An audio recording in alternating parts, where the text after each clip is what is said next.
formalmente ahora a todos y a todas.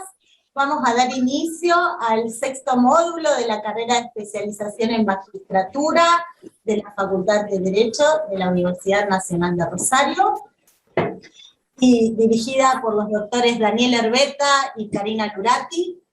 Y en esta oportunidad vamos a desarrollar la clase en el marco de la asignatura Fundamentos del Derecho y su Problemática, a cargo del titular de la asignatura, el doctor Juan José Ventolila, a quien le cedo la palabra para la presentación del prestigioso profesor que hoy nos acompaña. Muchísimas gracias, Karina. Buenas tardes a todos y a todas. Bueno, para mí es un grato honor presentar al profesor Cárcova, que yo estoy seguro que ustedes lo conocen. El profesor Cárcova es profesor titular emérito de la Universidad de Buenos Aires, es doctor, ha sido distinguido en este cumpleaños que ha tenido la Universidad de Buenos Aires hace muy poco como una de las 200 trayectorias más importantes en este festejo. Es autor de 6 libros individuales, de más de 20 libros colectivos y de 70 ensayos, doctor honoris causa por la Universidad Federal de Paraná en Curitiba, Brasil, y podría seguir muchísimo más porque tiene un currículum enorme, muy extenso, pero me parece que con esto alcanza para mostrarles la talla y la importancia de nuestro profesor el día de hoy. Quiero resaltar también, antes de cederle la palabra al invitado, quiero resaltar también la presencia hoy del señor decano de la Facultad de Derecho de la Universidad Nacional de Rosario, el profesor Hernán Bota, que bueno, nos honra también con su presencia aquí. Profesor Cárcova, lo escuchamos. Muchísimas gracias.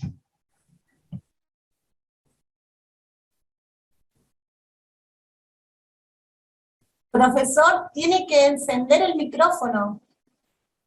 Tiene que encender el micrófono. Ahí abajo donde está Alicia socorriendo.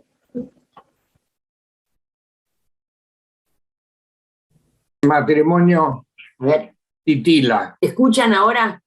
Perfecto. Ahora sí. Fuerte y claro. Decía que, bueno, es un honor para mí haber sido convocado en esta invitación cordial para compartir este curso. Agradezco mucho las palabras de Juan, a quien hace mucho que no veo, pero tengo un gran afecto por él. Es un honor, señor decano, que usted se haya reunido con nosotros en este pequeño grupo. Lamento mucho, no se haga esperanzas, no es la maravilla que dice el currículum, es mucho menos, como siempre ocurre, pero, en fin, haremos todo lo posible. Es para mí muy grato que estén todos ustedes ahí y naturalmente un honor que me confiere la Facultad de Derecho de Rosario, con la que tengo viejas relaciones cordiales.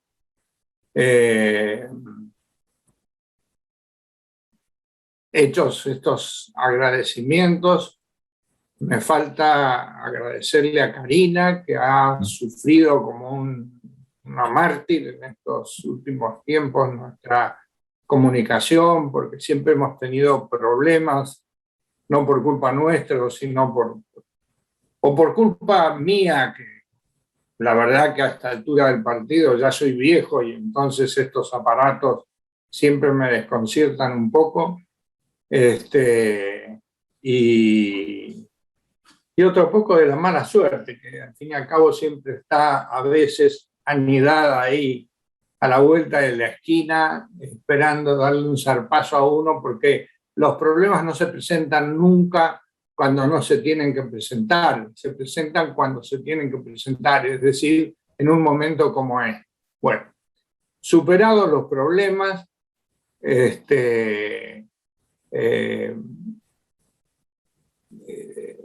yo sé que participo de un curso en el que me han precedido como conferenciantes 3 amigos que son, creo, juristas no solo destacados, o filósofos de los más destacados de la Argentina, sino también de América Latina. Cada uno de ellos desde distintas posiciones. Yo también represento una oposición, una posición que es opositora, ciertamente. O sea que el fallido vale la pena. Pero muy cordial y muy constructiva, siempre que nos encontramos y podemos reflexionar juntos. A veces nos toca participar en mesas, en fin. Estoy hablando de una historia que tiene por lo menos 40 años, ¿no? En el que estamos en relación con Vigo, con Miguel Ángel, con Ricardo, en fin, y ahí andamos por la vida, básicamente peleándonos en los contextos teóricos, pero en general manejando con cordialidad nuestras relaciones personales.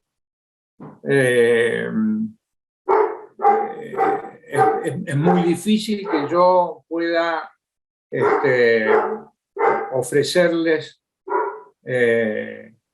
algo más que una posición distinta, un enfoque diferente para seguir reflexionando, porque las teorías, con todo lo que tienen, son siempre un momento dialéctico en el curso del pensamiento de la historia.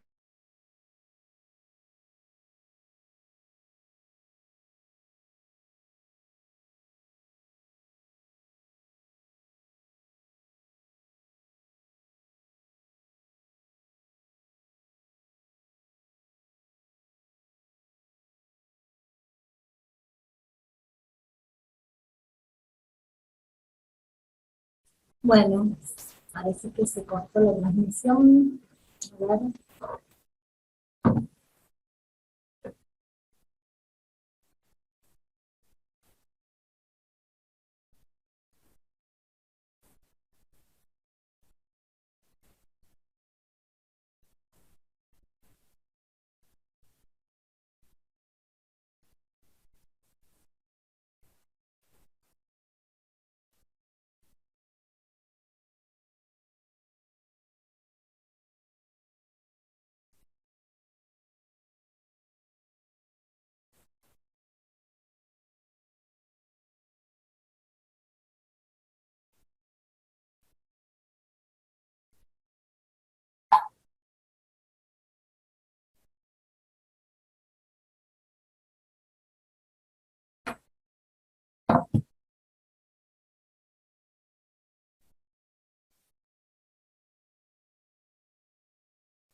Que como ustedes comprenderán,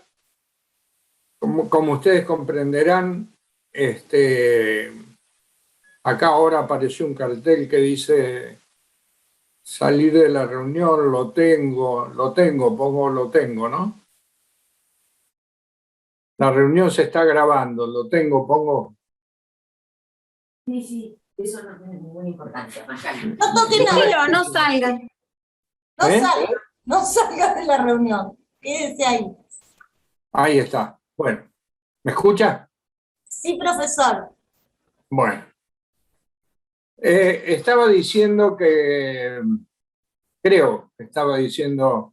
apuntaba a decir esto, que me parece útil que los alumnos, como todos ustedes deben de presumir o saber, yo represento una corriente que es exactamente, no exactamente, pero digo que es diferente a la de los queridos amigos que me precedieron.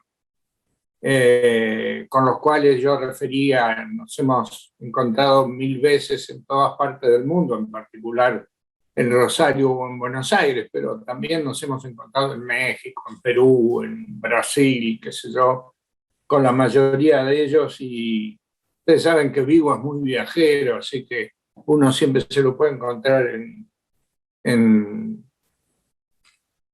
cualquier lugar del mundo.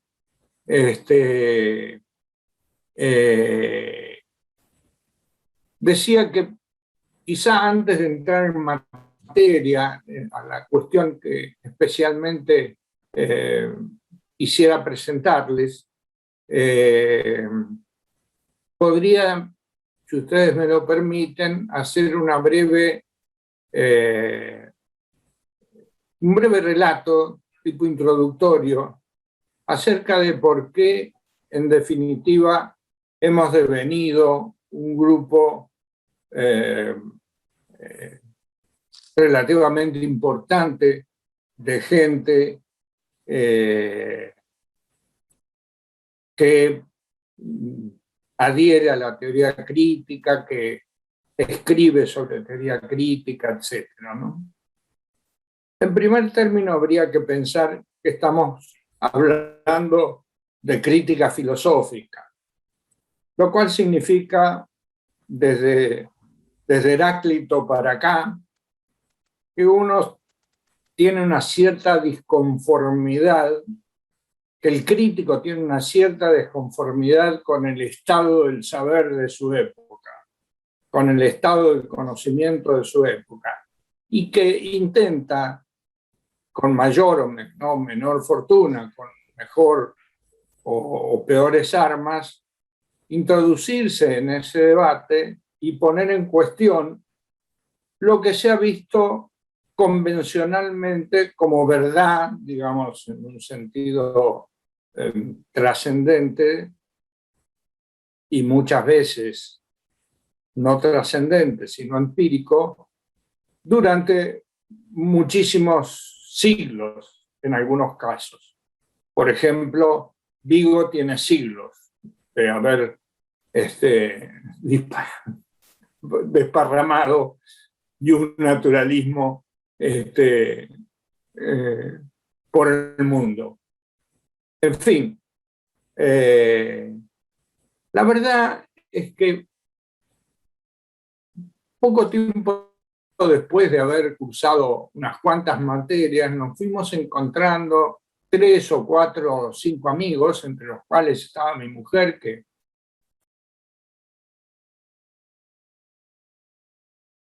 es profesora también titular, que fue ya profesora titular de Filosofía del Derecho, con Enrique Marí, que fue para nosotros una especie de maestro y de faro luminoso que se había adelantado en el camino que nosotros queríamos recorrer. Ricardo Entelman, ya fallecido, muy jovencito, una gran pena, y muchísimos otros, gente joven, y alguna y otra no tan joven, que nos acompaña desde hace mucho tiempo en esta empresa. Pero los primeros que empezamos a movernos, nos empezábamos a mover sin Heráclito y sin la teoría del conocimiento y sin un estudio epistemológico profundo, sino con una profunda disconformidad con los estudios jurídicos, porque en verdad, cuando ingresamos a la Facultad de Derecho, pensábamos que íbamos a adquirir un tipo de conocimiento que estuviera en la entraña misma de la organización de la estructura social, y esto era lo que fundamentalmente nos interesaba. Y yo creo que el derecho está en ese lugar, pero está recóndito y escondido. Pocas veces se lo exhibe. Nos encontramos no con una teoría de la sociedad que como dicen algunos autores muy prestigiosos, por ejemplo, Herbert Hart, está en el núcleo del desarrollo de la sociedad humana, ¿no? El derecho nace en la sociedad primitiva con las primeras normas, desde el punto de vista de este autor, digo, y se enriquece progresivamente en la medida misma en que las relaciones sociales son más complejas y reclaman un tipo de derecho de otra índole. Nosotros no nos encontramos con eso, nos encontramos con la dogmática, fría y dura.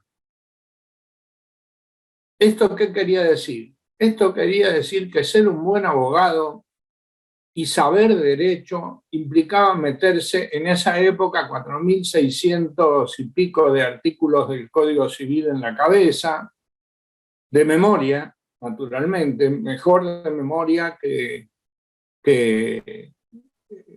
lo contrario, que explicarlos.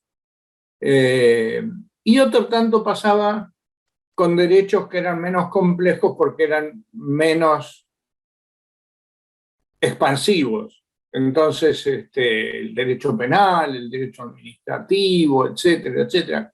¿Quién era un jurista destacado? Y un jurista destacado era quien sabía bien lo que decían las normas y le contaba a los alumnos lo que decían las normas. La mitología de aquella época dice, por ejemplo, que Risolía, que fue un decano destacado de la Facultad de Derecho y que fue miembro de la Corte Suprema en la época de la dictadura, dicho sea de paso, se sabía los 4.000 y pico de artículos del Código Civil de aquella época, antes de la reforma, de memoria, y se los conocía todos. Para lo cual, antes de ponerse el camisón e ir a dormir, Risolía parece que repetía 5, 6 o 7 artículos para, digamos, consolidar su memoria, y después se iba a dormir. Bueno, esto probablemente haya sido un invento juvenil y crítico del movimiento estudiantil, pero lo cierto es que Risolía hacía gala permanentemente en sus clases y cuando tomaba examen también de esta cualidad suya, ¿no? De conocer el código de esta manera, ¿sí? con un énfasis de naturaleza mnemotécnica. Y había algunos profesores que cuando uno decía, a ver, voy a mirar el artículo del código que estaba ahí sobre la mesa para que uno dispusiera, decía, pero ¿cómo? ¿Va a mirar el código? ¿No? Como si esto fuera un pecado. Y como si los abogados, antes de resolver un caso, no fueran a leer el código y establecieran las soluciones para los casos y sus estrategias procesales para desenrollar, sin consultar los códigos y sin consultar la jurisprudencia y sin leer doctrina y sin comparar con otros criterios, etcétera, etcétera, etcétera. Es decir, yo he sido 40 años abogado, por lo tanto, puedo decir con tranquilidad que eso que nos contaban era falso. No había por qué tener un conocimiento de ese tipo. Ese conocimiento es un conocimiento que no sirve para nada. Un conocimiento basado en cuestiones mnemotécnicas, en fórmulas para acordarse de memoria artículos del Código Civil o del Código Penal o qué sé yo, no sirven para nada. Lo que sirve es utilizar el contenido de esos artículos, vincularlo con los contenidos de los otros artículos y con los contenidos de la jurisprudencia, que son tan vastos y tan significativos como para cambiar el sentido de las normas sin cambiar la ley, muchas veces, ¿no? Para no ir más lejos, recordemos el fallo de hace pocos días del juez Ercolini, que decidió que no había delito cuando 3 grandes empresarios admitieron que habían pagado coima para traer cosas de Venezuela, porque su gente estaba muy amenazada por el régimen venezolano, etcétera, etcétera. Entonces, después de haber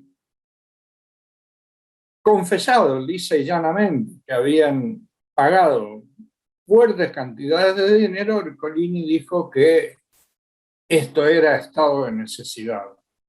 Claro que lo dijo respecto de probablemente los 2 o 3 empresarios, uno de los 2 o 3 empresarios más importantes de los 10 principales de la Argentina.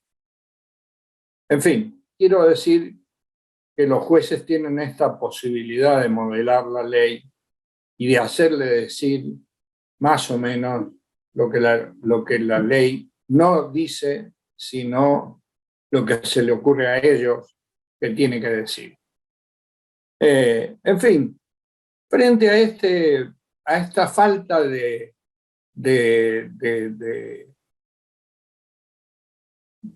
otra materia que no fuera de naturaleza dogmática, por supuesto que existían las materias generales, existía filosofía, introducción, sociología, qué sé yo, pero eran menores, era como, digamos, si uno aprobara dibujo, ¿no? Después de aprobar estas materias.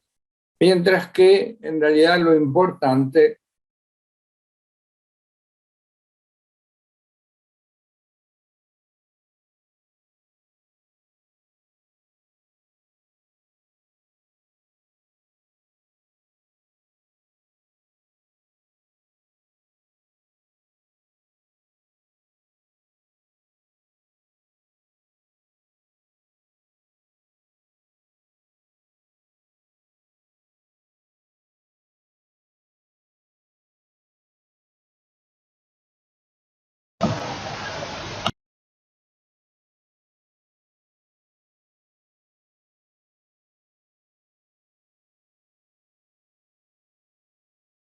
Profesor, por favor, ¿puede encender el micrófono?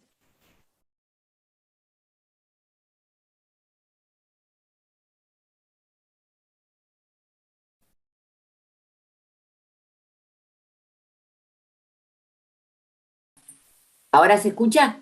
Perfecto. bueno, Debe ser que cada tanto tengo que aparecer yo para sí, que para que la computadora me reconozca a mí. para decorar el ambiente. Y entonces dijimos, bueno, hay una opción que es complicada, difícil, audaz, etcétera, pero ¿no habría que salir a denunciar esto y discutir con los profesores, con nuestros profesores, con nuestros maestros, a ver si esta es la mejor manera de enseñar derecho, si no hay otras maneras de enseñar derecho, qué sé yo? Por supuesto, cuando fuimos con la iniciativa nos sacaron corriendo, ¿no? Y salimos a la libre. Pero esto no dejó de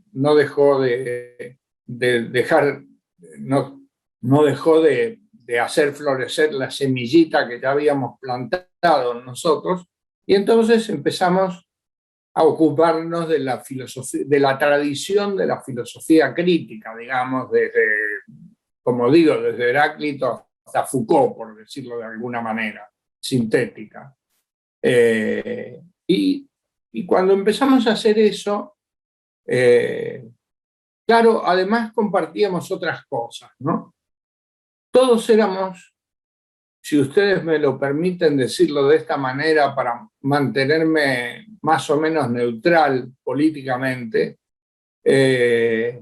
todos éramos igualitaristas, es decir, todos creíamos en la posibilidad de vivir en una sociedad menos extorsiva, en una sociedad menos hegemónica, en una sociedad que distribuyera mejor los bienes, en una sociedad que eliminara la pobreza, en fin, estas cosas sobre las que hoy la política discute tanto, pero que en aquella época, bueno, por de pronto muchas de estas cosas que estoy contando pasaban en épocas de la dictadura, así que hasta peligroso era ponerse a discutir de estas cuestiones.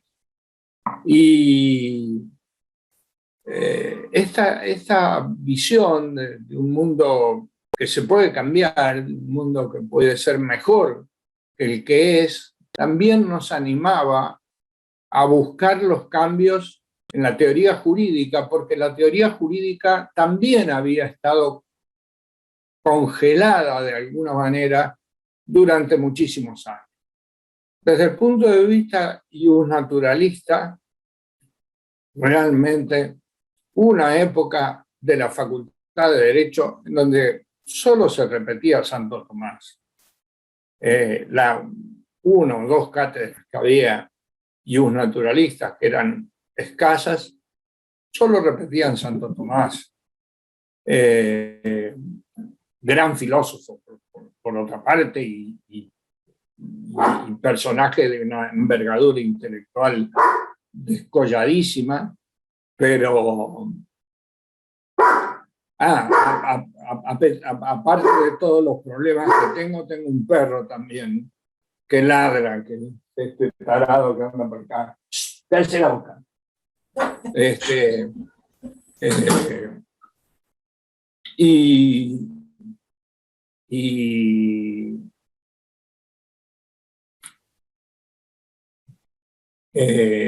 Digo, recién, de alguna manera, con la generación de la gente como Vigo, empezó a haber un tipo de fundamentación más inteligente en el iusnaturalismo, menos lanzadamente metafísica, en donde todo el derecho tenía que ver con la creación y con la idea de Dios y con la derivación de la idea de Dios.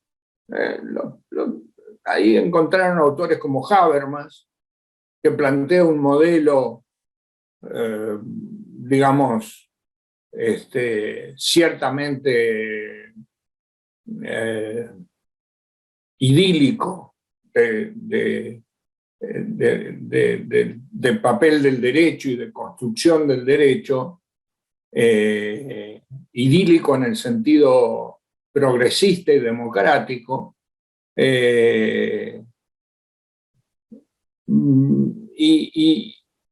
y autores como Habermas les han servido de alguna manera para dar una visión del derecho un poco más histórica, un poco más positiva, en el sentido no del positivismo, sino un poco más a la mano de uno, sin tener que imaginar que todo el derecho deviene de un señor de largas barbas que está sentado en algún lugar allá arriba, qué sé yo, que esto que el otro, dicho esto con el mayor respeto por el sentimiento religioso de todo el mundo.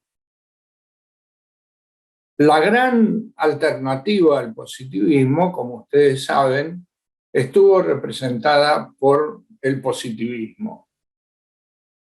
Por un positivismo que con Kelsen, aunque no ganó la experiencia jurídica un gran terreno, por lo menos dicho desde el ámbito del derecho tribunalicio de un país como la Argentina, de todas maneras ganó un prestigio intelectual y una especie de fortaleza blindada a partir de un presupuesto que era totalmente erróneo. El presupuesto era el de homologar las ciencias jurídicas con las ciencias formales, ¿no? Con las matemáticas, con las ciencias deductivas, con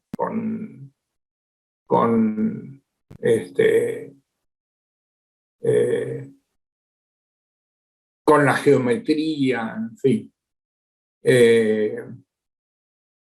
Bueno, la verdad es que, para fortuna de ustedes, quien ha presentado la perspectiva positivista, supongo que lo ha hecho, es probablemente el positivista crítico más importante de la Argentina, que es Ricardo Tibur.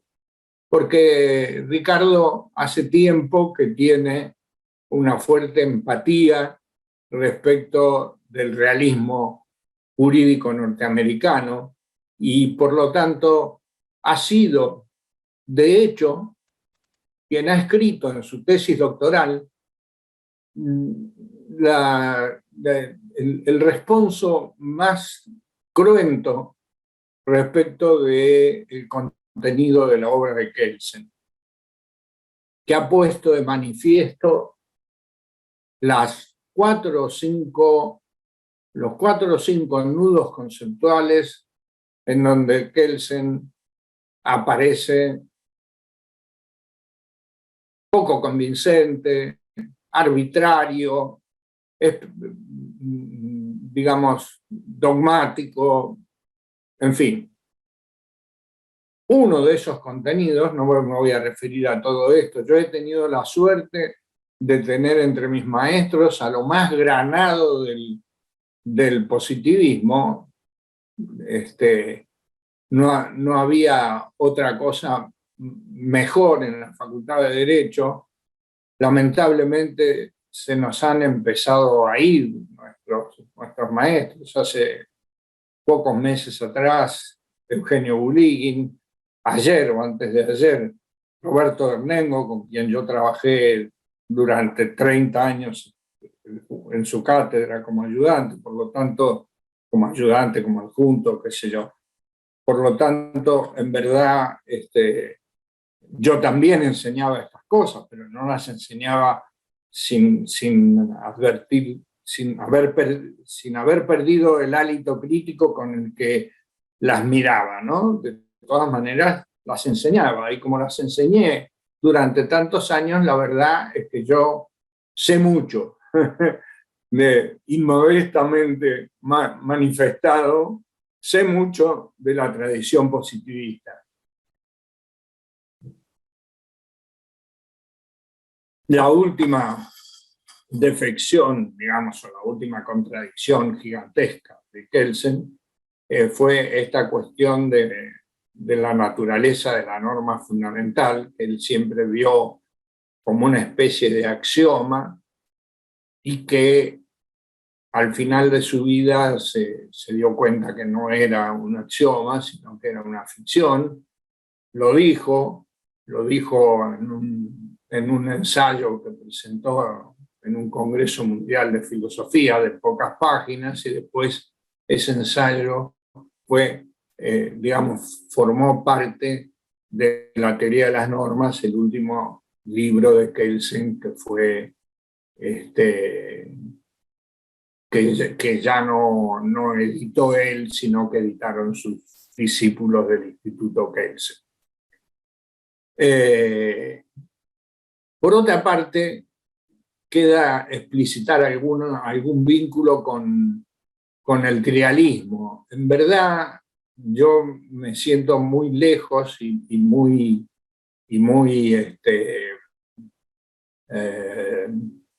digamos, poco comprensivo respecto del trialismo de Bernard Goldman. Pero afortunadamente, Miguel Ángel Ciuro Caldani ha reescrito en cierto sentido o reformulado en cierto sentido muchos aspectos centrales de la teoría del realismo, del trialismo, y supongo que hoy, algún día, tendríamos que hacer unas jornadas para ver si las diferencias que tenemos no tienen más que ver con lo lingüístico, con lo semántico, que con lo conceptual. No se me había ocurrido, pero uno de estos días lo voy a llamar y le voy a ofrecer la posibilidad de que nos reunamos, no él y yo, sino que hagamos con los conjuntos de nuestros respectivos amigos y colaboradores alguna reunión de ese tipo para discurrir sobre estas cuestiones, ¿no?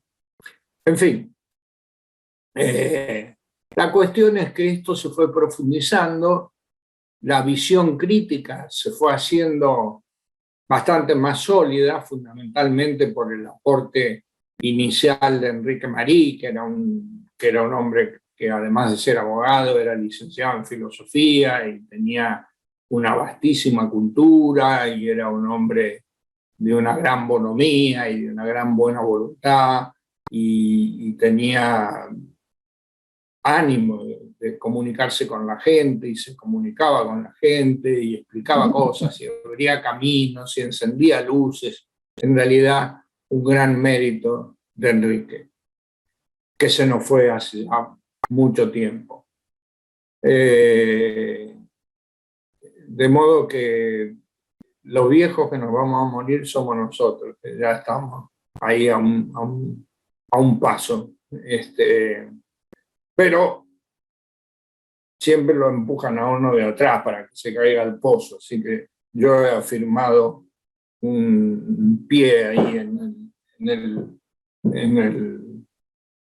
el asfalto y no voy a permitir que me muevan fácilmente, digamos, para el hoyo, quiero decir, ¿no? Bueno, entre las muchas cosas que han ocurrido con el derecho y que nosotros leímos, pero que otras teorías no leyeron, es que ha habido una incorporación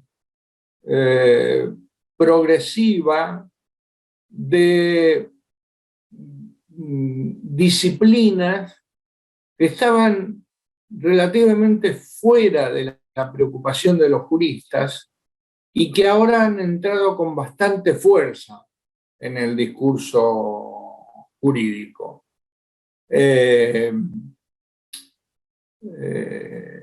Eso también nos resultó grato y nos permitió saber que había mucha gente en el mundo que se definía a sí mismo como críticos, por ejemplo, los Critical Legal Studies de Estados Unidos y de Inglaterra, Critique du Droit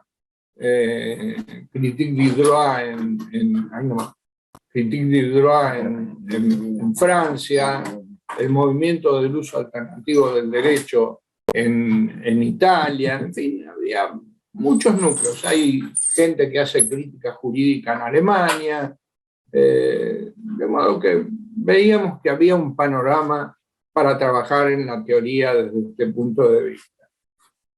Entre las muchas disciplinas que ahora han venido a mezclarse con el derecho, a auxiliar al derecho y a casi no poder independizar su propio discurso del discurso del derecho, uno podría nombrar a la sociología, a la antropología, a la semiótica,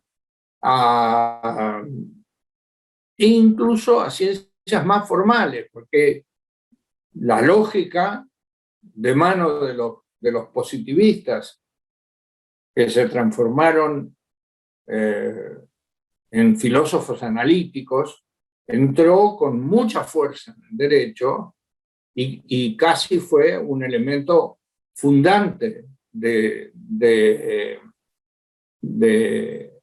derecho para los colegas que sostenían este punto de vista.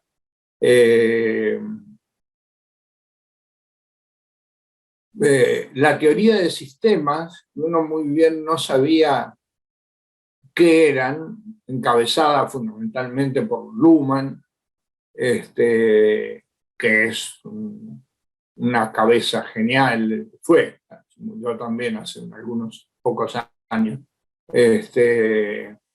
y que armó unos sistemas muy complejos, cuya base paradigmáticamente es la complejidad del mundo, es la complejidad del mundo.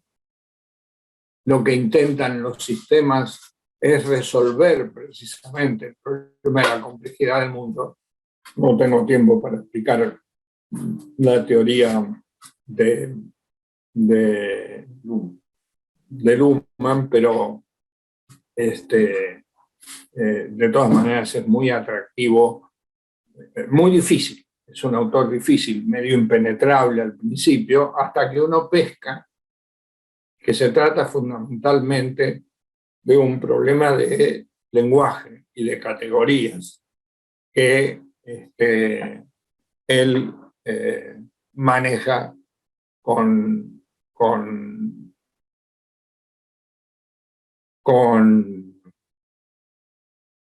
una especie de resemantización de las palabras que usa, ¿no? Lo cual genera un cierto desconcierto, al menos cuando uno empieza.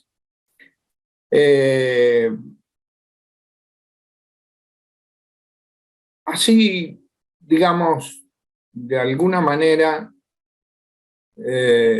esta historia que estoy contando en estos últimos tiempos de un enriquecimiento de la teoría jurídica a partir del ingreso de otras disciplinas, va en paralelo con una circunstancia que fue muy paradójica para nosotros.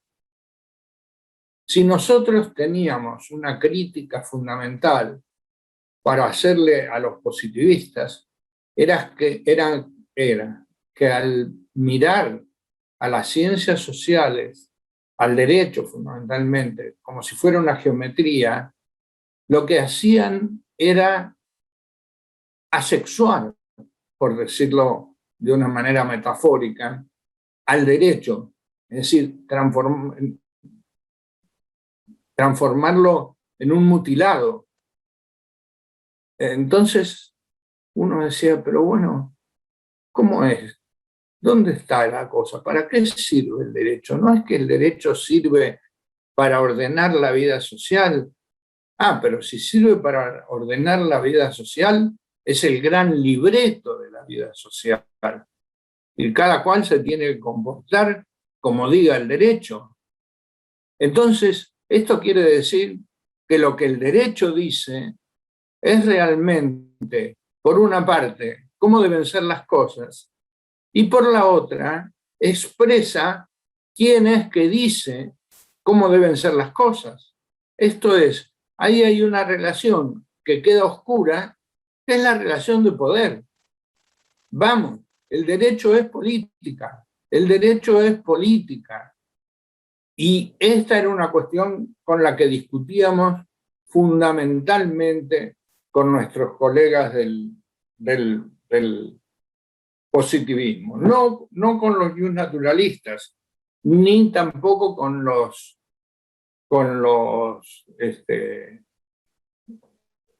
trialistas,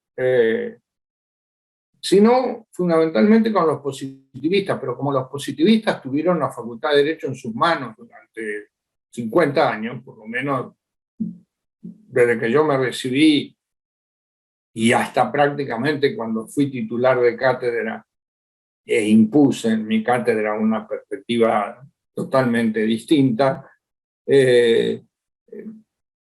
uno decía, bueno, pero entonces acá hay algo que está escamoteado. Si la política, si el derecho es el centro de producción del orden social y el orden es un mecanismo a través del cual se distribuyen derechos y se establecen obligaciones, bueno, esto significa que hay alguien que manda y otro que obedece. Hay alguien que establece las reglas y el otro que tiene que acatarlas. Ustedes me podrán decir, bueno, el que establece las reglas se somete a ellas. Sí, en algunos casos, seamos francos. Pero de todas maneras, aún siendo así, yo apruebo las normas que me gustan. Pongo en vigencia las normas que me gustan y después me resulta cómodo. Es como este señor que ha sacado algunos votos ahora, ¿cómo se llama?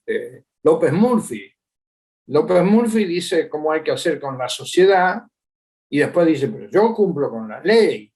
Sí, cumplís con la ley que vos tratás de imponer porque esas leyes son las que te resultan cómodas, te gustan, tienen que ver con tu ideología, tienen que ver con tu concepción del mundo, tienen que ver con tu manera de mirar la realidad, con tu manera de comprender el proceso social, pero esa no es la cuestión. La cuestión es que no se puede negar que el derecho sea el recurso paradigmático de la política.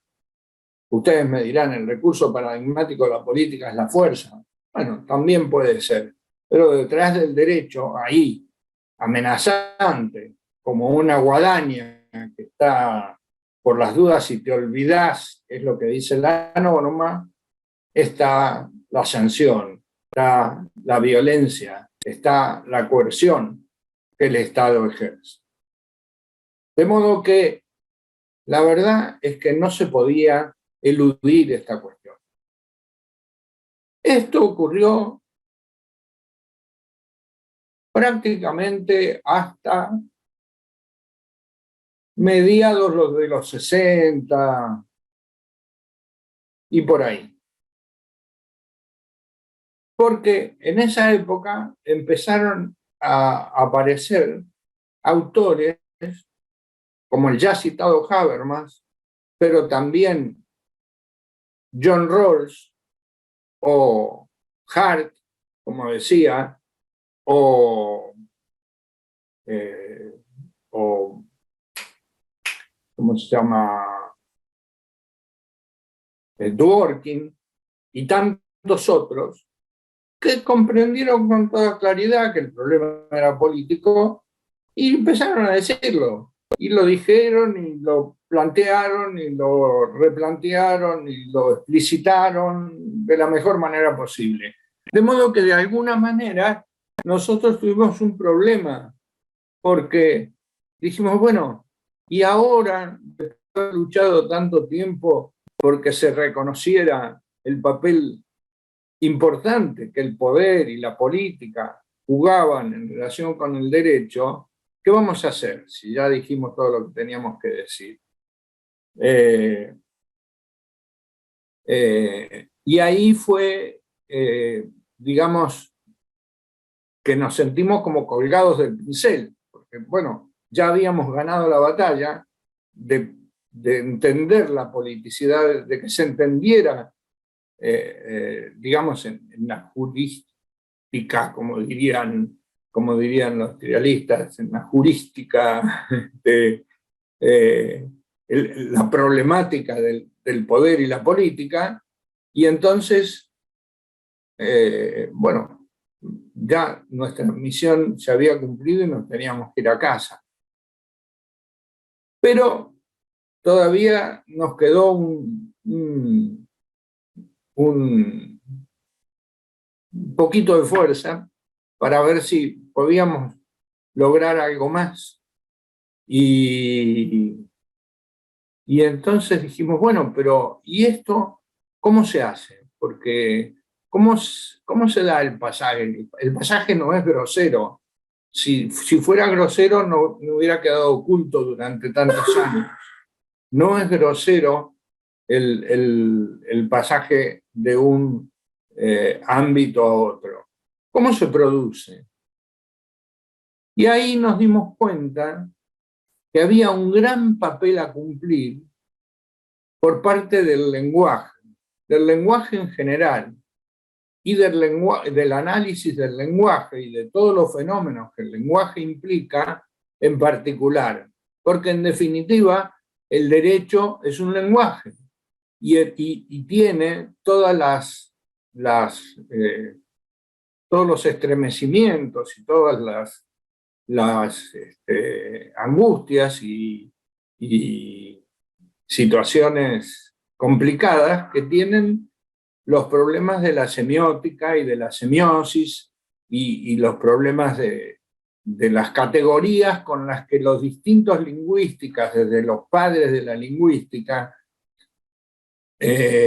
para acá, han venido poniendo de manifiesto los problemas del discurso, los problemas del sentido, los problemas de las palabras y sus distintos significados, las operaciones de significación que están incluidas dentro del lenguaje y que significan distorsionar la significación originaria, lo cual genera un problema para, obviamente, el problema probablemente más interesante de la vida jurídica, que es el problema de la interpretación de la ley, o de las normas, o como querramos llamarlo, o incluso de interpretación de los propios hechos que son sometidos a la visión de los juristas o de los jueces en particular.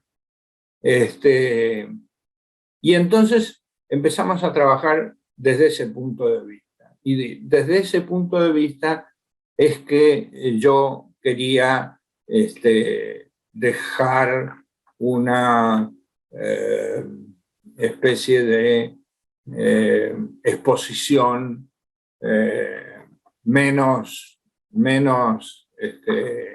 zumbona que la que he usado hasta acá, y un poco más concreta y más vinculada al problema de las ciencias sociales.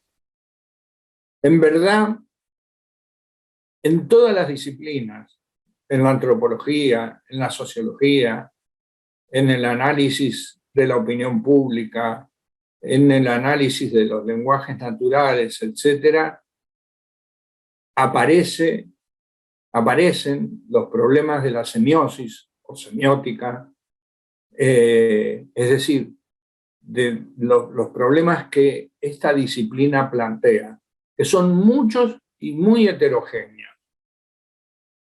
Por de pronto, lo que yo querría plantear hoy, que es por donde casi habría que iniciar esta charla, o sea que esto significa que estoy exhortándolos a que me inviten próximamente a dar otra, es que el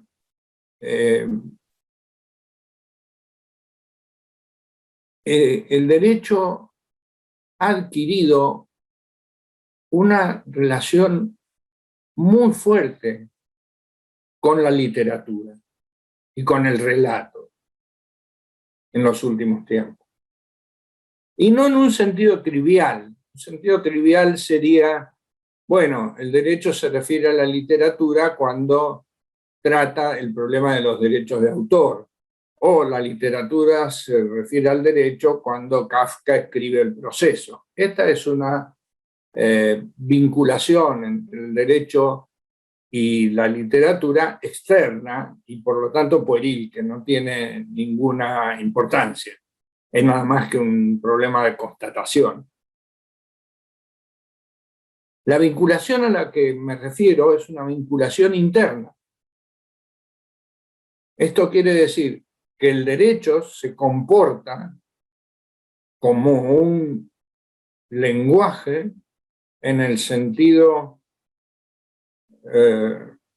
más amplio de la palabra, como un elemento de la comunicación humana y con lo cual muestra su propia complejidad.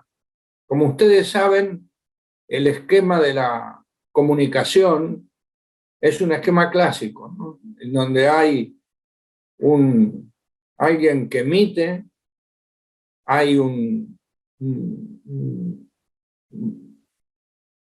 lugar, un caño, dicen literalmente los lingüistas, a través del cual el mensaje emitido llega al receptor, y un receptor. Bueno, ¿a dónde está el sentido? Está en el mensajero, está en la estructura del pasaje de uno a otro o está en quien recibe. Esto los lingüistas lo pelearon durante muchísimo tiempo, hasta que al final hoy es una discusión concluida que en verdad el sentido termina depositándose en el receptor del mensaje. Porque es realmente, cualquiera haya sido la intención del mensajero, es el receptor del mensaje el que escucha o no escucha totalmente, escucha bien o escucha mal, comprendió de manera ajustada o no comprendió de manera ajustada, incorporó lo que escuchaba a una especie de estructura mental que reacomoda el sentido del mensaje. Bueno, estas cuestiones son bastante importantes y nos vamos a referir a ellas seguramente en otra oportunidad. No somos nosotros los que hablamos de la relación, digamos, significativa entre el lenguaje y el derecho. Autores de gran prestigio y de distintas ideologías, como Dworkin, que uno podría decir que es un liberal, como Posner, que uno podría decir que es un conservador duro, como François Hoss, que uno podría decir que es un progresista, para ponerle cualquier término, McCormick, De Noble, Nussbaum, Calvo González, Bernard Jackson, Van Rermund y muchísimos otros autores enfatizan esta relación interna entre el derecho y el lenguaje, o el derecho y la literatura, porque en la base de estos fenómenos hay una cosa común, y esa cosa común es que el proceso de producción discursiva es el mismo, que hay una semiótica del texto, y esa semiótica del texto funciona tanto para cuando se trata de, digamos, discursos jurídicos o discursos de otro orden. Siempre hay un principio, un desarrollo y un final. Siempre hay palabras. Las palabras son ambiguas y vagas. No se autoabastecen. Hay que interpretarlas, sobre todo en un contexto. Y el problema de la interpretación es un problema crucial, absolutamente crucial, y es el problema que enfrentamos los juristas.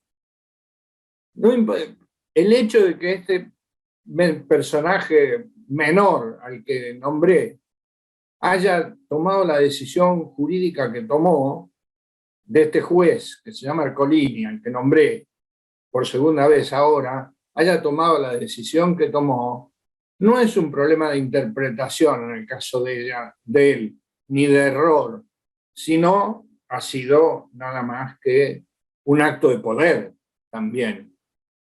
Un acto performativo, dirían los lingüistas, ¿no? Un acto a partir del cual se crea realidad. Uno produce realidad también a través del lenguaje. Y además, quien produce realidad a través del lenguaje, la produce de una manera fatalmente sesgada. Si uno mira el acontecimiento lingüístico, advertirá, o mejor dicho, el acontecimiento interpretativo, advertirá que hay problemas muy severos que no tienen que ver con la mala fe del intérprete, sino que tienen que ver con la ubicación del intérprete.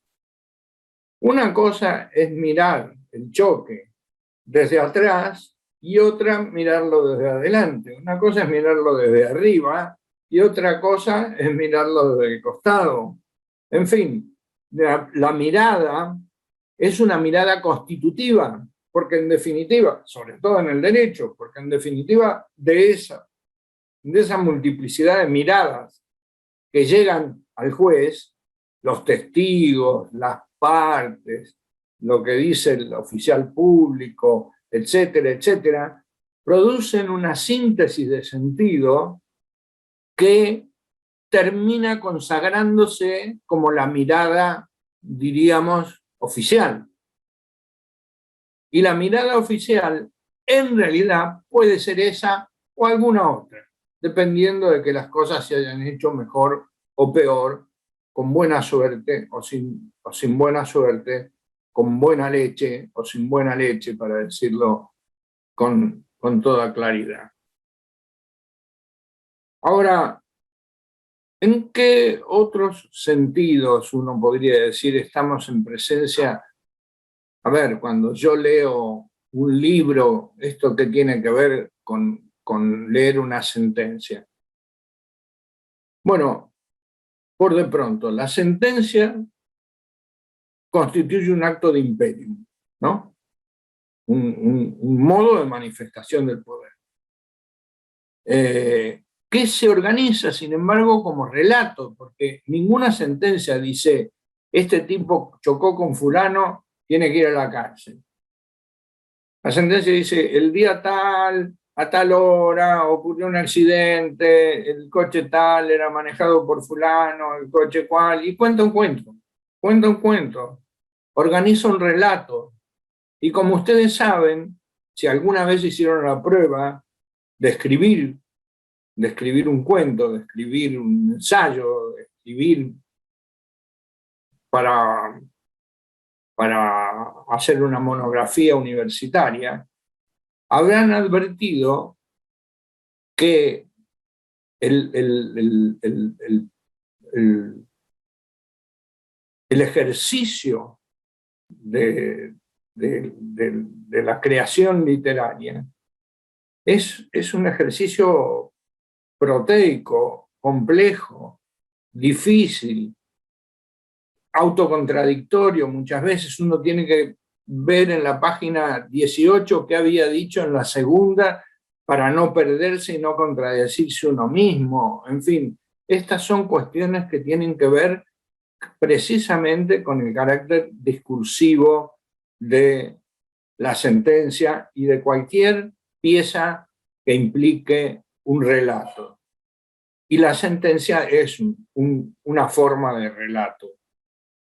Por de pronto estoy utilizando la palabra discurso en un sentido técnico, para advertirles. No estoy hablando de discurso en cualquier sentido. Estoy hablando de discurso tal como los lingüistas utilizan esta palabra en términos técnicos. Y en términos técnicos, discurso quiere decir producción de sentido. Producción de sentido. ¿Cómo se produce el sentido? Comunicando. ¿El sentido se produce por lo que uno comunica? No, por lo que uno comunica y el otro escucha de lo que uno comunica. El sentido se organiza como una trama en donde varios discursos confluyen, muchas veces, no solo dos. El del agente y del receptor, sino muchos otros.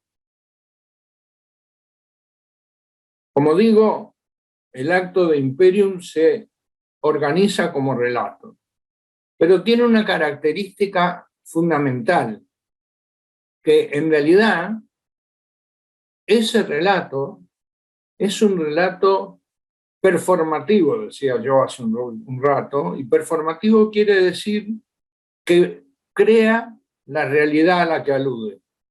Crea la realidad a la que alude. Una realidad que es al mismo tiempo humana y natural. La realidad social es, por lo tanto, siempre una realidad construida o una realidad interpretada. Esto no quiere decir de que la realidad no exista, sino de que es difícil capturarla tal como ella verdaderamente es, si uno creyera que existe la verdad. Yo soy de los que no creen que exista la verdad, pero esto es otra historia, para contar otro día. Si les interesa, ya saben. Yo voy a aprender, ustedes me invitan, yo voy a aprender a manejar la computadora y vuelvo.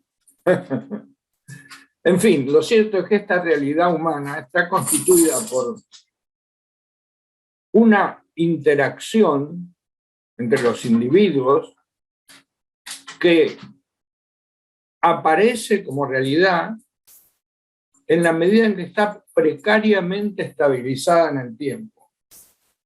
Ustedes saben que,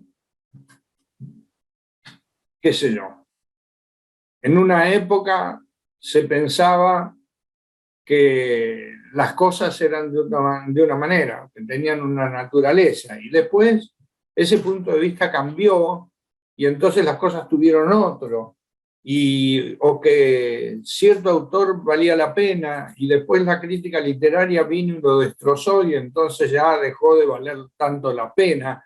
Es decir, la realidad, tanto humana como natural, no es nuestra. Ustedes podrán decir, es objetiva, está ahí afuera de nosotros. La única manera de aprehender, con H en el medio, esa realidad es a través de la comunicación. Y la comunicación es un proceso complicado y falible. Por lo tanto, la realidad puede ser cualquier cosa, pero lo que consideramos que es realidad es lo que nosotros conseguimos estabilizar como sentido durante un cierto tiempo. Por eso digo precariamente estabilizada, porque puede durar 5 años, puede durar 10 años, puede durar 50, etcétera, ¿no? Era religioso decir que la norma fundamental era una norma, hasta que vino Kelsen y dijo, no es una norma, es una ficción. Y fue Kelsen el que lo dijo, no lo dijimos nosotros, no lo dijimos los críticos de Kelsen, fue Kelsen el que lo dijo. Y si es una ficción, entonces, claro, cualquier cosa puedo poner en el lugar de fundamento del orden. Porque una cosa es que yo ponga algo objetivo en el fundamento del orden, una norma.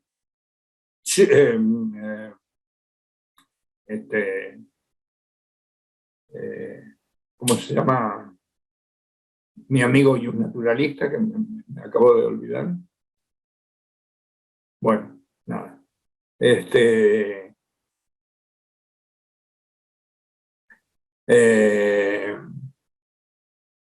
profesor que vino al curso, ¿cómo se llama? Vigo. Adolfo Vigo. Lugo. Vigo. ¿Cómo dijo? Vigo. Digo. Como diría Vigo,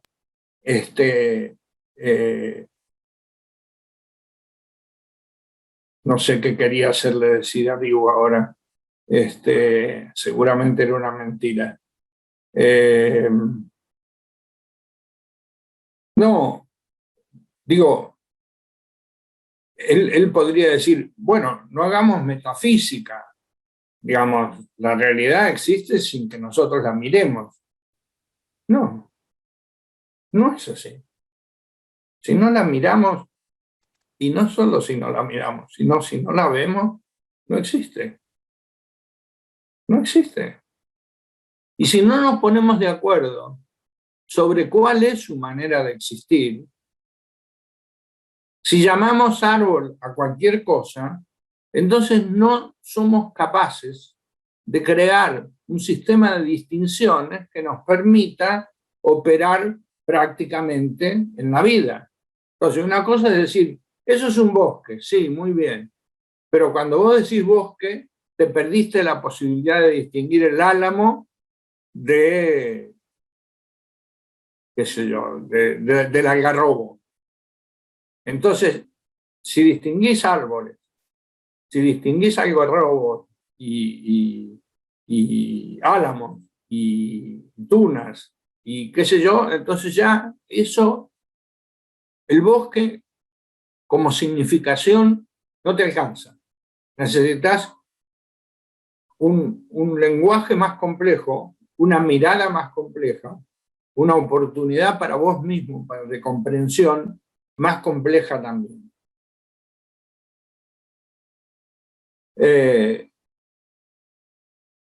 Claro, como yo decía, la realidad social así transmitida es un problema de comunicación entre los hombres y las mujeres, quiero decir, ¿no?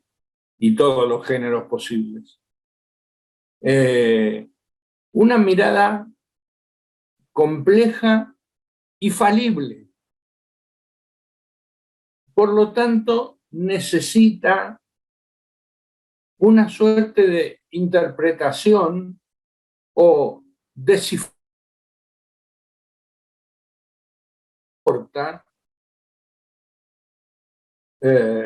digamos, univocidad, que nunca comporta univocidad. Siempre hay alguien que mira las cosas así y otro que las mira de otra manera, etcétera, pero alguna mirada se hace predominante. Cuando esa mirada se hace predominante, dura como predominante un cierto tiempo, hasta que al final viene alguien con afanes críticos y la pone en cuestión de una manera más rotunda. Como ejemplo de esto que estoy diciendo, les voy a proponer el siguiente. Pensemos que alguien dice, todos los hombres son hermanos como Caín y Abel. Obviamente, esto no se traga con un vaso de agua, porque dentro de esta oración existen por lo menos estos tres sentidos predominantes. Primero, todos los hombres son hermanos porque predicamos una especie de hermandad de género. Pertenecemos a este género y no al de los monos. Entonces, somos hermanos en un sentido metafórico. Pertenecemos a una comunidad del mundo dada. Si uno dice, y en este caso, la historia de Caín y Abel, que es una historia conocida, no tiene la menor importancia. Podríamos haber puesto Raúl y Jorge. Si uno dice,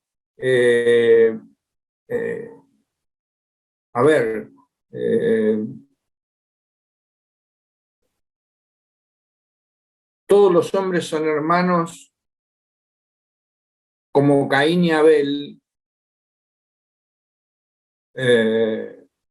en un sentido literal, digamos, es cierto que forman parte de una progenie en la que biológicamente son hermanos. Pero si uno lo dice teniendo en cuenta el relato bíblico, está diciendo que el hombre es el lobo del hombre, que era lo que decía Hobbes, ¿no? Entonces, ¿con cuál de estos sentidos posibles nos quedamos cuando leemos una frase como esa? Y esa está buscada, digamos, con lupa. Pero todos los días decimos cosas así. 50.000 cosas así, tan ambiguas, tan vaporosas, tan grises, que necesitan a veces que uno diga, ¿cómo me dijiste? ¿Qué me dijiste? ¿Pero estás seguro? ¿No? O no estoy de acuerdo, pará, fíjate que, y entonces ahí viene una discusión acerca de lo que ha ocurrido con el fenómeno de la comunicación. Es un fenómeno, el de la comunicación, realmente un fenómeno fascinante. Este fenómeno fascinante fue muy estudiado por un gran lingüista ruso que se llamaba Bakhtin, o Bakhtin, tiene varias traducciones ese apellido.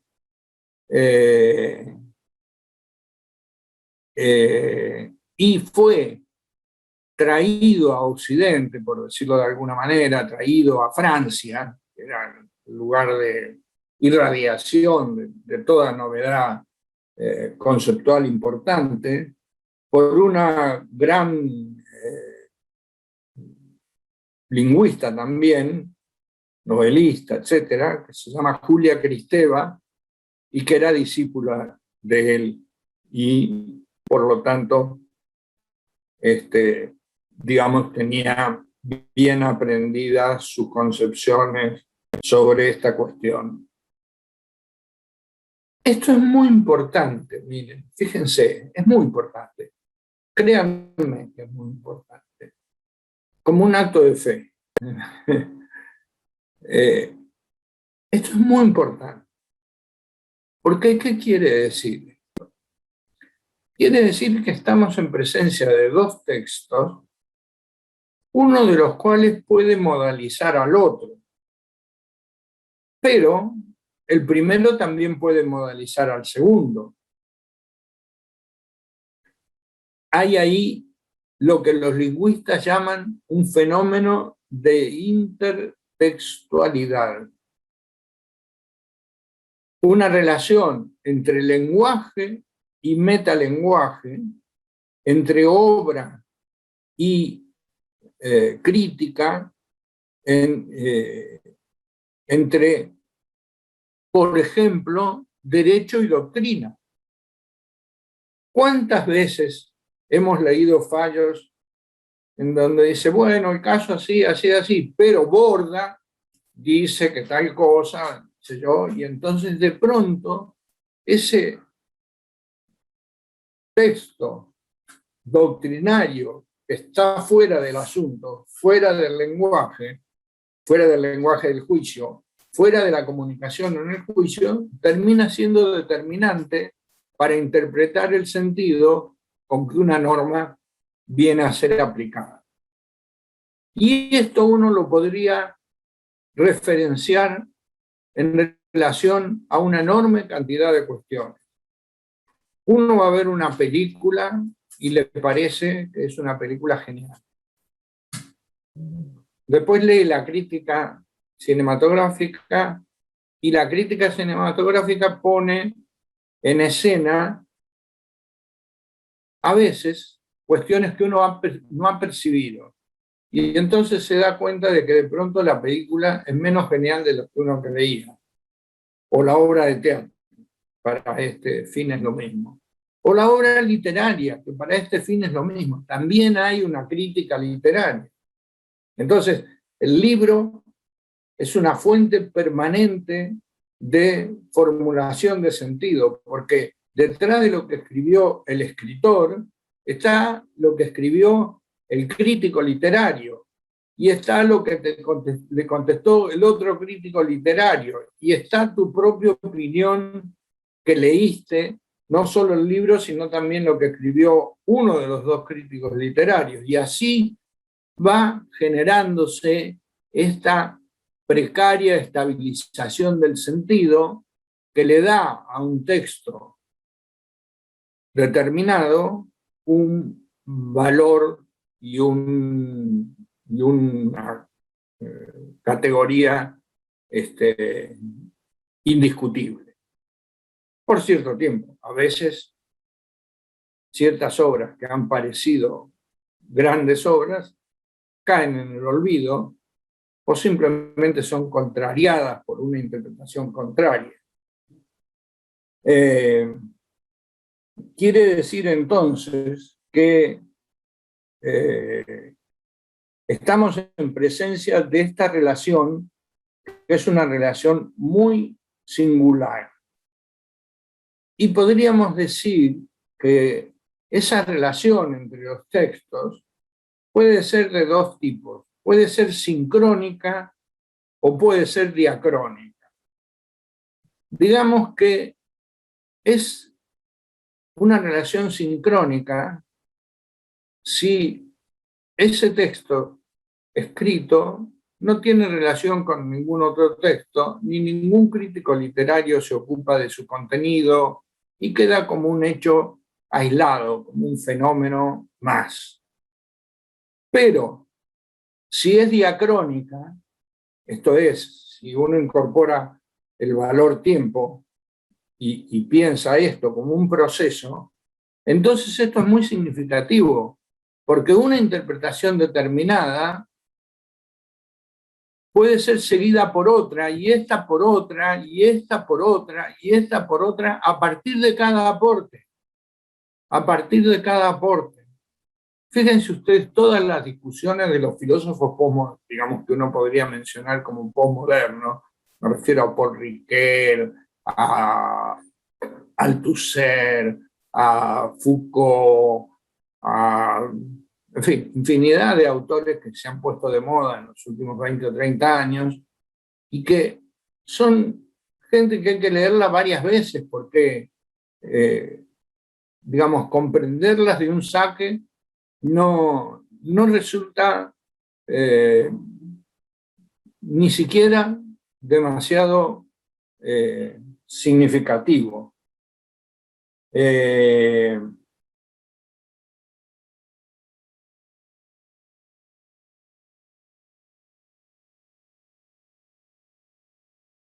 Una novela puede quedar resignificada en su sentido por un ensayo crítico que a ella se refiere. Por lo tanto, ahí hay un proceso de circulación de sentido que es un proceso virtuoso, porque ensancha y profundiza no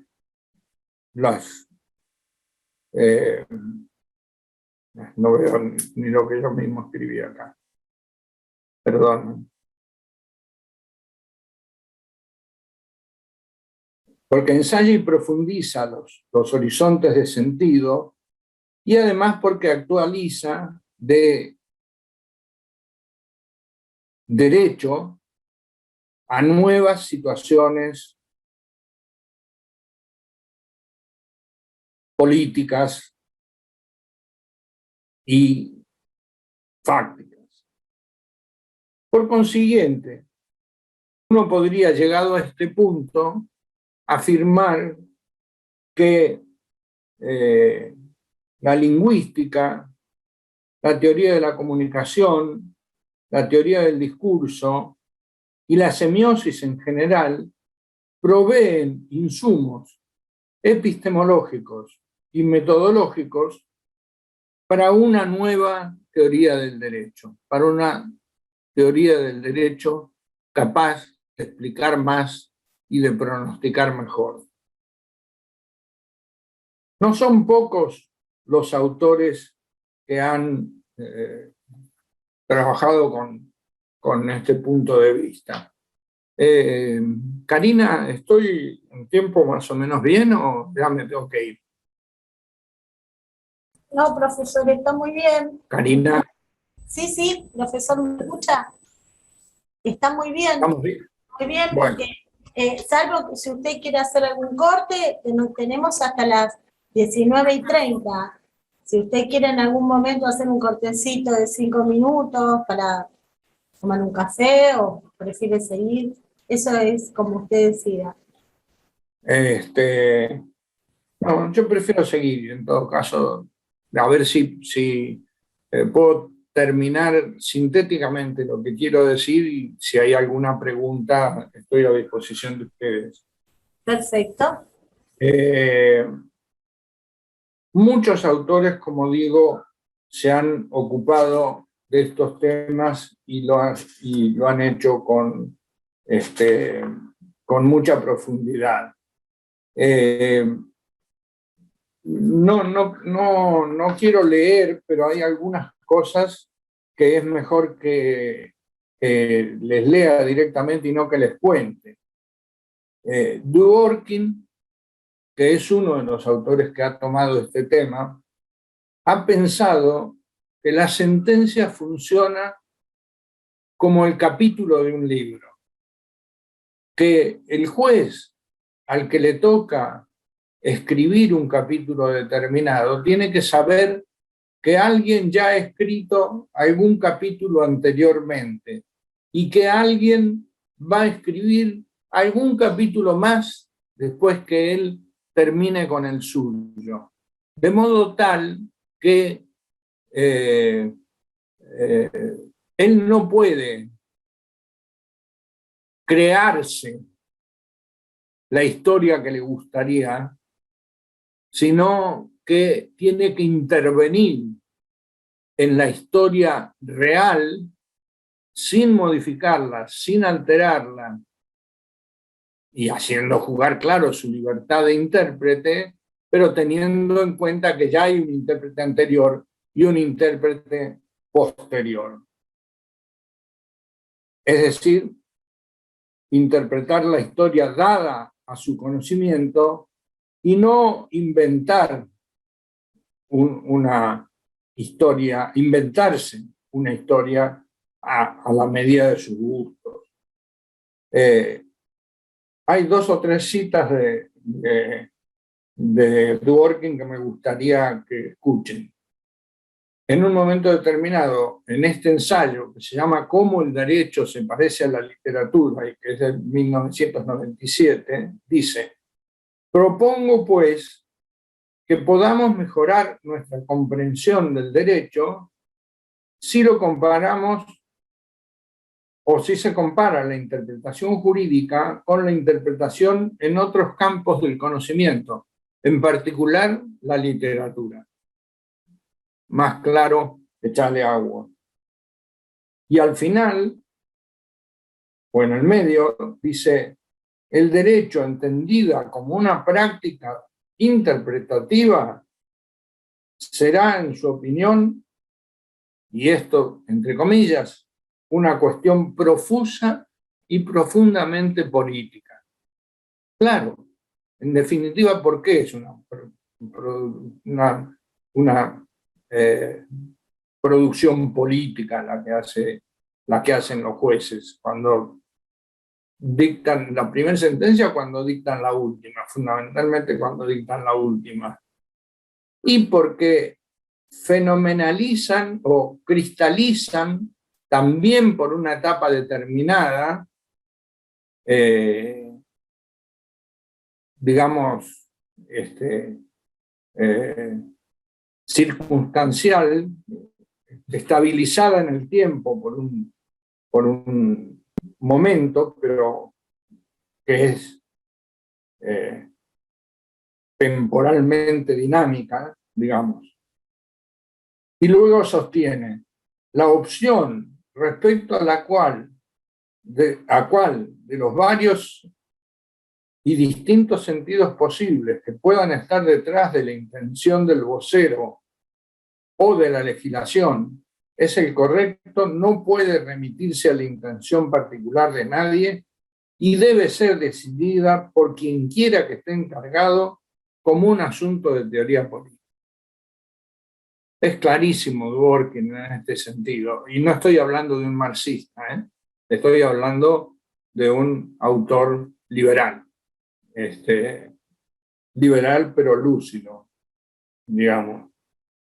Por supuesto, agrega, hoy por hoy es una vieja verdad establecida por la sociología de la literatura, y no solo en la contribución marxista a esta disciplina, que el modo o la moda en el arte de la interpretación siempre ha sido muy sensible a y expresa en sí misma estructuras políticas y económicas más amplias. Otro autor que ha sido significativo también para citar, por lo menos me pareció que era interesante lo que dice, es un filósofo inglés que se llama Terry Eagleton, que no se metió en el tema del derecho, pero que ha revelado un análisis enriquecedor del proceso de evolución metódica de la crítica literaria. Dice, en un primer momento, interpretar el sentido de una obra consistía en descubrir la intención del autor. Así, para entender las complejidades del alma de Raskolnikov, el asesino de Crimen y Castigo, y su acto criminal, era preciso bucear en las agonías existenciales del autor de Crimen y Castigo, en las agonías existenciales del autor de la obra y no de Dostoyevsky, ¿no? y no de Raskolnikov.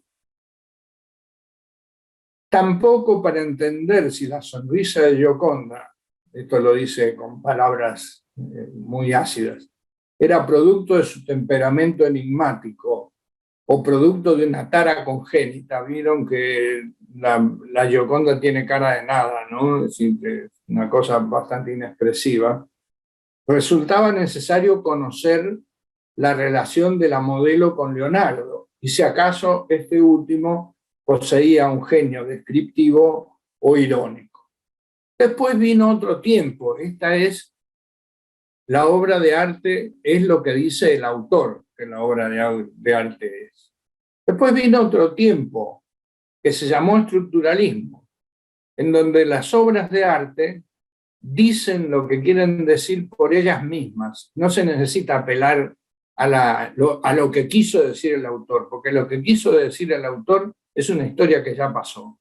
Lo que nos quedó, lo que está ahí, lo que es la obra de arte, nos cuenta con colores, con manchas, con imágenes, con representaciones, etcétera, lo que ella dice de sí misma. Y esto es lo que el estructuralismo produjo como movimiento de sentido muy interesante, tanto en el campo pictórico como obviamente en el campo literario. Y si ustedes tuvieran buena memoria o fueran más grandes de lo que son, por ejemplo, se acordarían de 7 años en Marienbad, creo que se llamaba, que fue una de las primeras películas que se hicieron por parte de Alain Resnais, con esta historia de que no era él el que hablaba, ni el crítico que después iba a juzgar, sino la propia película, cuyo montaje era muy peculiar y muy propio de ella misma, digamos.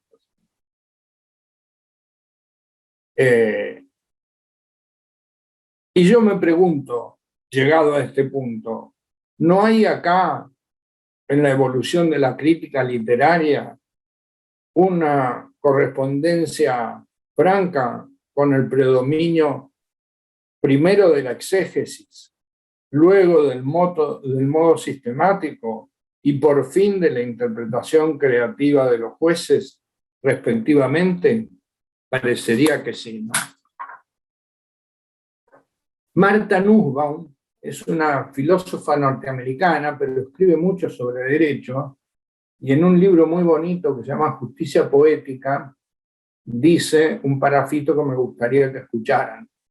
Una ética de respeto imparcial por la dignidad humana no logrará comprometer a seres humanos reales a menos que estos sean capaces de participar imaginativamente en la vida de otros y de tener emociones relacionadas con esa participación.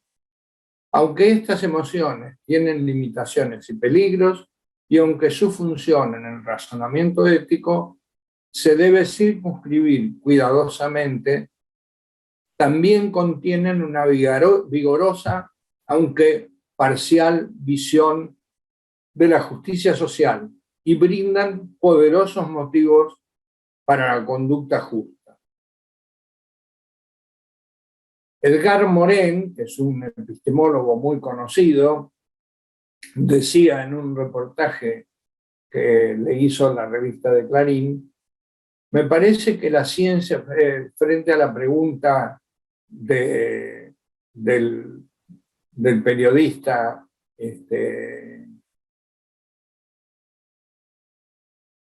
si la ciencia era la única forma legítima de acceder al conocimiento, él decía: me parece que la ciencia es un modo de conocimiento que tiene su valor, su modo de verificación y su búsqueda de objetividad, pero también sus limitaciones. Las ciencias sociales no pueden revelar las vidas personales, los sujetos con su ambiente, sus pasiones, el odio, el amor. Pienso que si queremos comprender el mundo humano, la literatura es fundamental. A través de las novelas se puede entender las distintas formas del amor y la ambición, su papel central en nuestra sociedad. La obra de Proust es un ejemplo de un modo de conocimiento más sutil que el modo de conocimiento ordinario. Y también lo es la poesía, que nos hace comunicarnos con la cualidad poética de la vida. En mi concepto, la vida es una alternancia de prosa y poesía. Pero no hay un solo conocimiento que no tenga valor. El que se verifica a través de las artes, de la literatura, es un conocimiento más difícil, con más incertidumbre, pero concierne más fundamentalmente a las personas humanas.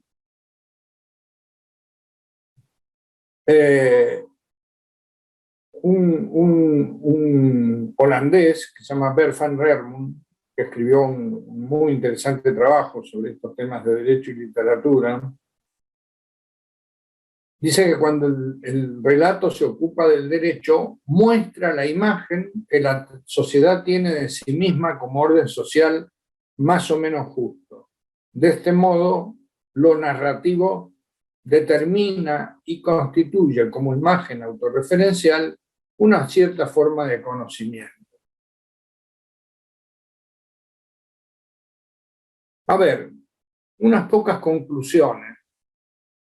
Si lo que se ha dicho resultara relativamente acertado, debería generar efectos pertinentes en dos campos especialmente importantes de la teoría. En primer término, en el que concierne a la base epistemológica que reclama el derecho complejo de las sociedades actuales.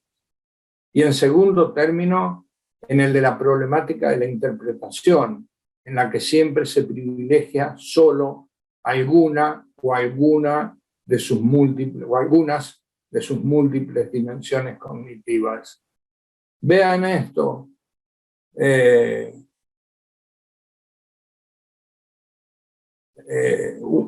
Un problema epistemológico fundamental de nuestra discusión, los críticos, con el positivismo, era que el positivismo identificaba al derecho con unas matemáticas.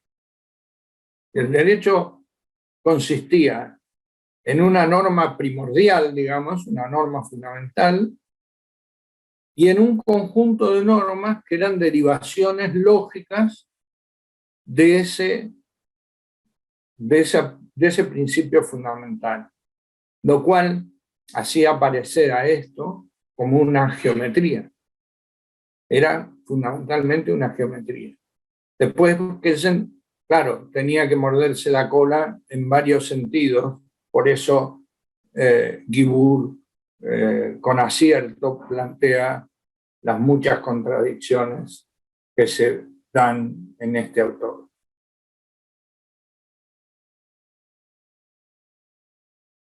En la trama del derecho es posible entonces encontrar múltiples relatos, algunos más escondidos que otros, que los operadores jurídicos, en especial los jueces, deben desentrañar y para ello deben comprender. Pero he aquí el problema y el desafío. La comprensión, Verstehen, en su término alemán, o Verstehen, constituye una de las tradiciones epistémicas más relevantes en relación con las ciencias humanas y sociales, desarrolladas desde mediados del siglo XIX hasta el presente. Una tradición que evoluciona y se transforma permanentemente y que contiene en su seno autores tan significativos como Dilthey, Weber, Schutz, Binch, Gadamer, Davison, Ricoeur y otros. Todos ellos ofrecen perspectivas de análisis interesantes y al propio tiempo disímiles.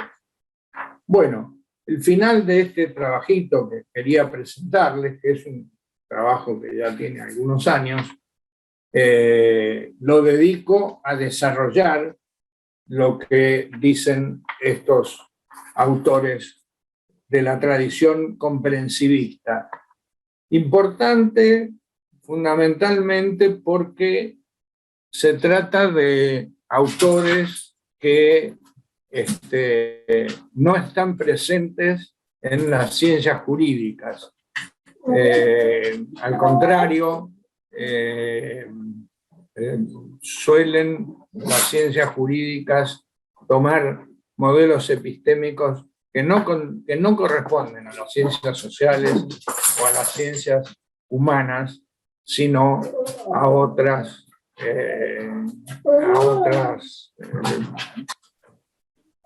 otra categoría de conocimiento. Bueno, yo no querría hacerlos perder más tiempo. Doy por concluida la charla en este punto. Espero que no se hayan sentido demasiado incómodos ni demasiado aburridos y quedo a la disposición de ustedes, por supuesto, para que hagan las preguntas que quieran hacer. Si quieren hacer un corte de 5 minutos, también lo hacemos, en fin, como ustedes dispongan. A ver, la jefa Karina está o se fue.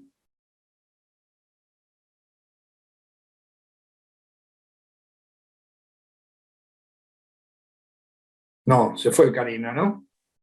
Si les parece, profesor, lo que podemos hacer es un corte de 5 minutos y volvemos ahora entonces en un rato para continuar con el intercambio de ideas. Bueno, entonces, Bueno, yo tengo 7 menos 20, ¿está bien?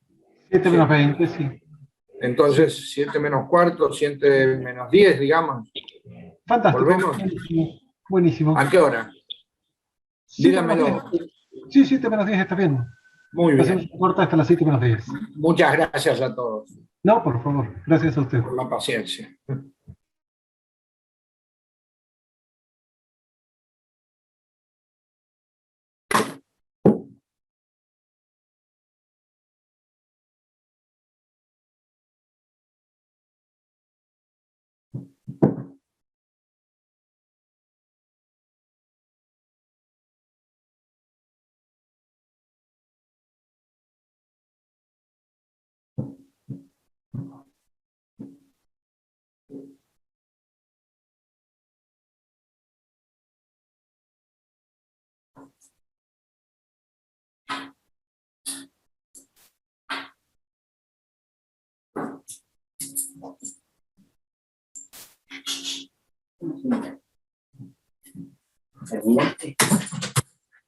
Estamos haciendo un breve corte.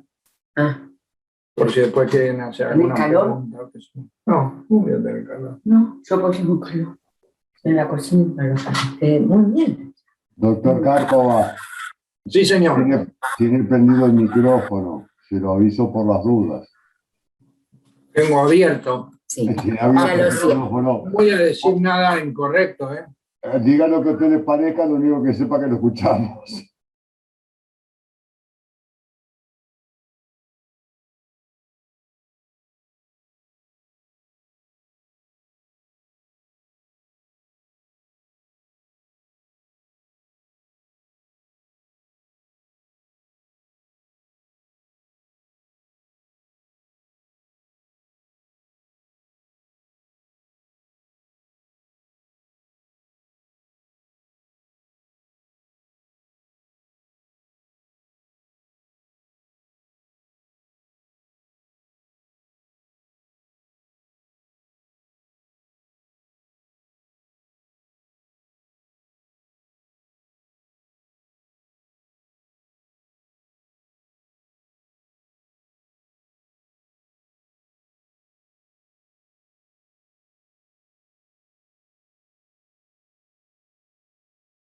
identifica el hecho... No, no me grabes esto que estamos en medio del...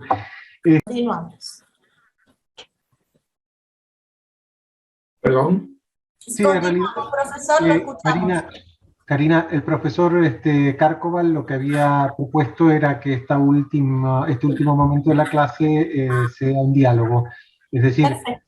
la idea es si los alumnos, bueno, lo han escuchado a su clase, y me imagino que alguna opinión, alguna cuestión podrá surgir a partir de esto. Un poco les paso la pelota. Bien, perfecto. Entonces, seguramente alguno de ustedes, alumnos, alumnas, que tenga alguna pregunta, ya sea con respecto a los relatos, el derecho y el cine, el derecho y la literatura. Mariel, ¿vos Sí, levantaste la mano? Sí. lo mío más que no es una pregunta, sino una reflexión, ¿no?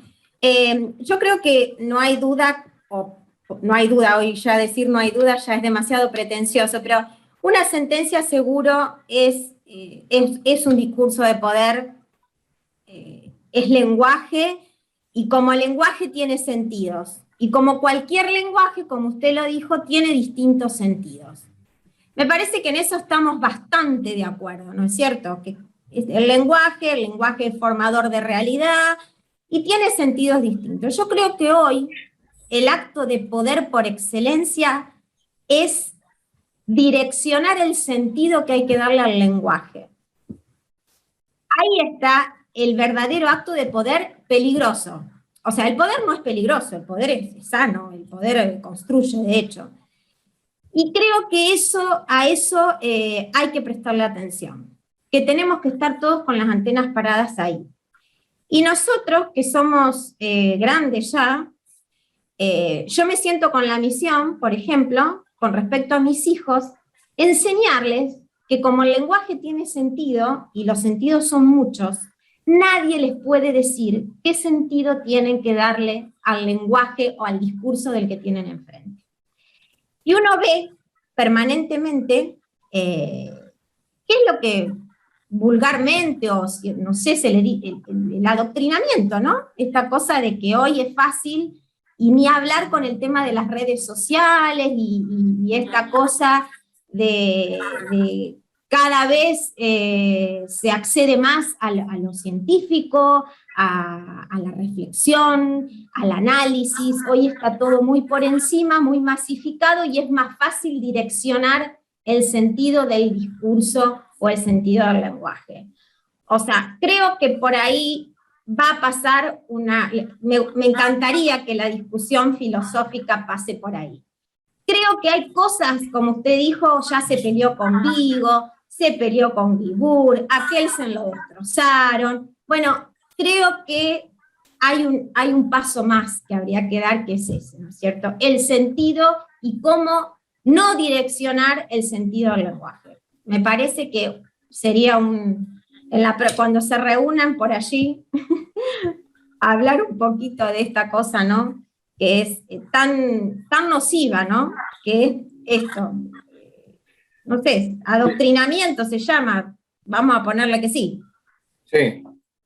Hay un problema en lo que usted dice. Usted tiene razón, pero me parece que no nos alcanza el repertorio de palabras con que nos estamos refiriendo al fenómeno, porque también es cierto, mirado desde otro lado, que una sociedad, para ser tal, tiene que tener algunos sentidos compartidos, ¿no? Es decir, algunas ideas. Nosotros compartimos que... Pero eso es consenso, bueno, que eso es otra cosa. El consenso, estamos todos de acuerdo. No es otra cosa, perdón, no es otra cosa. ¿Por qué? Porque el consenso no nace milagrosamente, el consenso nace precisamente del cambio de opiniones, de la discusión. Bueno, pero yo estoy hablando de otra cosa. Hasta que en un punto uno puede estabilizar precariamente, como yo le digo, un criterio de acción, un criterio de verdad, o como se quiera llamar. Pero sin eso tampoco podemos vivir porque no somos sociedad sin algo que nos identifique como formando parte de una comunidad. Ahora, vivimos en una época de enormes contradicciones, de muchísimas novedades desde todo punto de vista, y realmente cada vez es más difícil hacer esto sin imposiciones, ¿no? Yo estoy de acuerdo con usted en que usted le tiene que enseñar a su hijo que nadie le puede imponer criterios, excepto quien tenga cierta facultad para imponérselos, es decir, el maestro de su aula, o sea, hasta que él venga y le diga, mira mamá, esto que dice el maestro me parece una injusticia, y entonces usted tomará su carterita y se irá a hablar con el maestro y a ajustar las cuentas. Pero la idea de que el maestro no puede ir a tomar mate, sino que tiene que ir a enseñar, es una idea que compartimos, seguramente usted y yo. O sea... No, pero yo le estoy hablando de el sentido. Usted habló, y me pareció fantástico lo que dijo, o sea, todo lenguaje, toda construcción, todo discurso, desde una norma jurídica, desde una ley hasta una sentencia, tiene por 2, 3, 4 sentidos. ¿No es cierto? Usted habló de una oración que me encantó, somos todos hermanos como Caín y Abel. En eso no hay duda que esa oración tiene 3 sentidos por lo menos. Y esa oración, y en este caso vamos a hablar de una ley o una sentencia, ese discurso es manifestación de poder. A mí me parece que la verdadera manifestación de poder nocivo estoy hablando, es cuando impongo a cualquiera, no importa un alumno, no hablo de algo tan banal o algo como que mi hijo me va a decir si es injusto o no, no. Es decir, cuando alguien desde el poder direcciona el sentido que hay que darle a cualquier manifestación de discurso. No sé si soy clara, o sea, no es si estoy de acuerdo, y mi hijo viene y me dice estoy de acuerdo o no con la maestra y yo voy y agarro la cartera, porque cartera no tengo, generalmente uso mochila o no uso, pero bueno, a eso me refiero, ¿me entiende? A eso, y creo que hay mucho adoctrinamiento nocivo, desde las redes, por empezar, y mucho adoctrinamiento nocivo que se ve desde quienes detentan el poder a través del discurso. Eso es claro. Sí. Me parece que nadie está... Ahora, usted cree, seguramente usted debe compartir conmigo la idea de que es posible democratizar el poder. Es posible generar poderes más democráticos. Absolutamente. Más participativos, etc. Yo, en ese sentido, creo que tenemos que tener un rol. Que tenemos que tener un rol y que tenemos que jugar ese rol. Por eso me he peleado durante 40 años con todos mis colegas. Precisamente porque de lo que nosotros queríamos hablar, ellos no querían hablar. Bueno, ahora hablamos de todo. Ahora hablamos de todo. Eso no quiere decir que hayamos ganado ninguna batalla. Hemos construido Yo diría que la empezaron. Un mojoncito más, ¿no? Claro. Pero en el mundo entero, no acá, porque los críticos hoy tienen una presencia que antes no tenían, o que antes tenían y que nosotros no conocíamos, la verdad. Nuestro aislamiento cultural también era más grande. ¿Sí? Después fuimos, qué sé yo, viviendo en sociedades que nos permitieron a muchos viajar y hacer cosas y conocer cosas y ir a otras universidades y qué sé yo, por ejemplo, yo como profesor del posgrado de la facultad me recorrí el país entero dando clases en todas las facultades, diría yo que salvo 2 o 3, en todas las facultades del país. Y ese fue un proceso de enriquecimiento para mí, porque no era tanto lo que me importaba, no era tanto lo que yo decía, ni lo que me decían acerca de lo que yo decía, sino lo que yo veía. ¿no? Lo que aspiraba, lo que me producía sensaciones, ¿no? Distintas facultades. Por ejemplo, a Santa Fe yo he ido varios años seguidos, hasta que mis amigos radicales cambiaron de monta y se hicieron conservadores, pero antes me llamaban todos los días. Desde el decano, que fue alumno mío, hasta todos los demás dirigentes de la facultad, bueno, eran militantes bravíos de Franja Morada. Ahora son militantes bravíos de Macri. Así pasan las cosas, que ustedes. Exacto.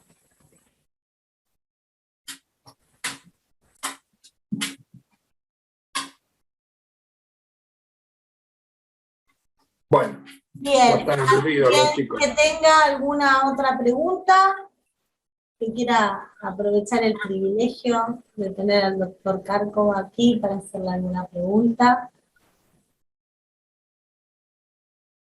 ¿Quedaron todos satisfechos con la clase?